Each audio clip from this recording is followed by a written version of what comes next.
Alors bonjour Teiki, est-ce que tu peux te présenter tout simplement? Donc merci Jerry, je m'appelle Teiki Sylvestre Baron, je suis responsable de l'Observatoire polynésien de l'énergie, qui est une structure qui a été créée en 2017, du coup par rapport à un partenariat entre l'ADEME et le pays. Donc quelles sont les missions de l'Observatoire? C'est surtout de mettre des indicateurs ou des curseurs sur les objectifs fixés par le PTE et le PCE. Donc le PTE, le plan de transition énergétique, et le PCE, le plan climat énergétique. Donc voilà. Alors, les missions de l'Observatoire, c'est de, comme son nom l'indique, c'est d'observer, c'est en fait, de prendre la température de toutes les politiques qui ont été mises en place et de voir quel est l'impact sur la consommation, par exemple, sur la production électrique. Voilà, est-ce que tu peux nous expliquer un petit peu ce que tu fais quotidiennement qu'est-ce qu'on fait dans un observatoire en fait? D'accord, comme tu dis et tu résumes très bien, l'observatoire c'est vraiment du coup un outil décisionnel pour les politiques. Donc moi je suis vraiment là pour observer. Ma mission c'est d'aller par exemple collecter des données pour par exemple auprès des gros acteurs de l'énergie en Polynésie française, qu'ils soient solaristes ou à base d'énergie fossile comme EDT. Mais EDT fait également aussi du renouvelable, qui est très intéressant. Donc voilà, et en gros, je collecte toutes ces données, je les compile par la suite grâce à une méthode de données que j'ai créée. Donc c'est des calculs, des matrices, des Excel, etc.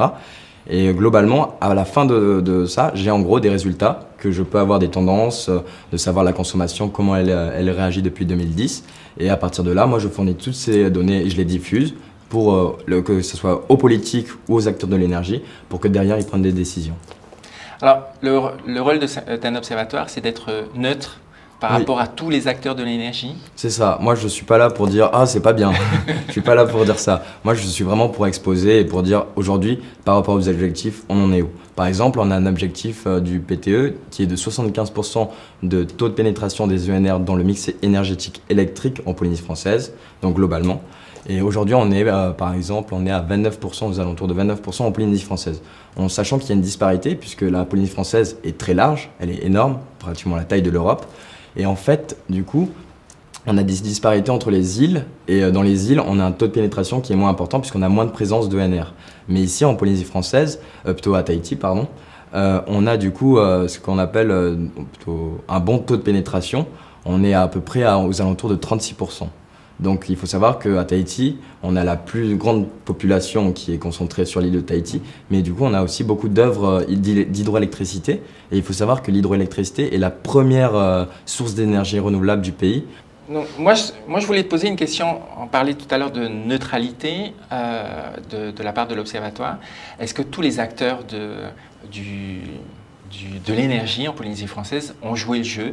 Quand tu es allé les voir, c'est assez facile de les convaincre en fait, de donner la situation et de parler de leur situation. D'accord. C'est une très bonne question que tu me poses là, Jerry. Du coup, oui, il y a beaucoup d'acteurs qui ont joué le jeu, on va dire. Après, il y a d'autres acteurs qui n'ont pas forcément joué le jeu. Je ne vais pas citer de nom et je les incite vraiment à participer à cette œuvre, je veux dire, collective qui aura un enjeu vraiment environnemental par la suite. Du coup, voilà. Mais oui, pas tout le monde a joué le jeu. Il y a quand même encore un peu de lobbying. Je ne citerai pas de nom, mais après, il y a quand même des lobbying qui ont joué le jeu. Donc, non, je ne vais pas dire, mais oui, il faudrait que j'incite tout le monde à jouer le jeu. En fait, ma question, ce n'était pas de savoir qui n'avait pas joué le jeu, mais c'est vrai que le rôle de l'Observatoire étant de donner des informations, de faire de l'aide à la décision auprès du politique et des acteurs. Oui. Donc, voilà, ils ont plutôt intérêt à jouer le jeu, tout simplement. Oui, exactement. Puisqu'ils vont contribuer du coup à avoir une meilleure consolidation des données, puisque moi je suis là en fait pour donner une image la plus authentique du bilan énergétique de la Polynésie française. Donc plus j'ai d'informations, mieux l'image sera plutôt authentique par rapport à la réalité. Alors là on a parlé des professionnels, on a parlé des politiques. Par rapport au grand public, voilà, l'Observatoire de l'énergie, le sigle OPE, on parle de PTE pour le plan de transition énergétique, on parle de PCE pour le plan climat-énergie.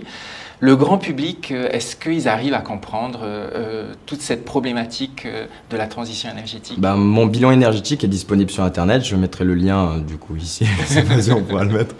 Mais voilà, il est disponible sur Internet, donc tout le monde peut accéder et lire ce bilan énergétique de la Polynésie française édition 2018.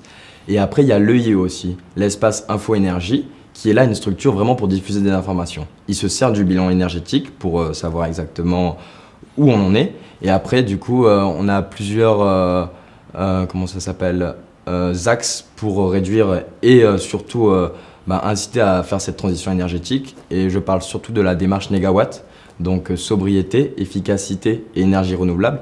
Donc la sobriété, c'est revoir ses besoins. Est-ce qu'on a vraiment besoin de ça?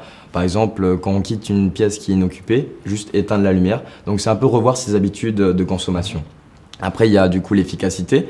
Donc ça, c'est plus par rapport au rendement, c'est avoir une meilleure production avec un rendement meilleur, du coup pour avoir le moins de pertes possible. Et enfin, les énergies renouvelables, privilégier les énergies renouvelables aux fossiles ou au nucléaire. Chose qu'à Tahiti, nous n'avons pas. Plutôt depuis 1960, mais c'est différent. Alors,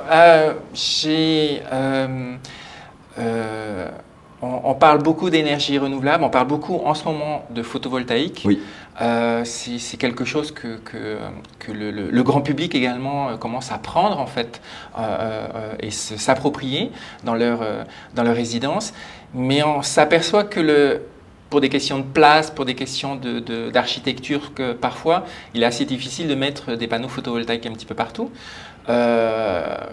Prenons un exemple, si jamais on devait mettre des panneaux sur le toit, par exemple, il faudra ne pas avoir d'arbres à côté. Enfin, il y a des contraintes en fait. Et par rapport à l'énergie hydroélectrique, où c'est la première énergie renouvelable du pays, est-ce qu'on a encore des axes de développement? Est-ce que tu peux répondre à cette question? Voilà, c'est quelque chose, ce sont des pistes en fait qu'on envisage? Oui, il y a le programme Hydromax par exemple.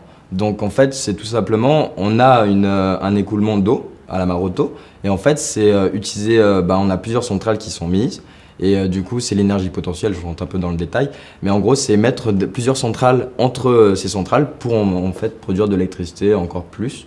Donc il y a une centrale qui a été inaugurée en fin 2018, non 2019 pardon, je crois que c'était en mai ou en juin 2019.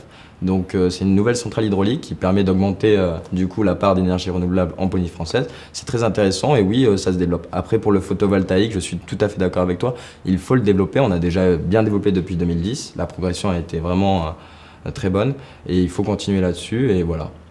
J'avais une question par rapport à l'observatoire, le futur de l'observatoire. Évidemment, ça va continuer, évidemment, ça va fournir des informations.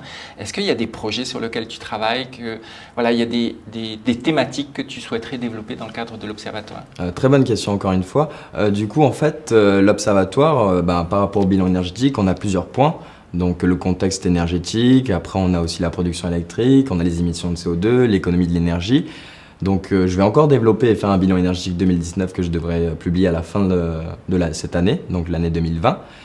Et par la suite, en fait, on voudrait faire, comme tu dis, des sujets plus thématiques, par exemple sur les émissions de CO2. Donc on voudrait bien plus développer ce secteur-là.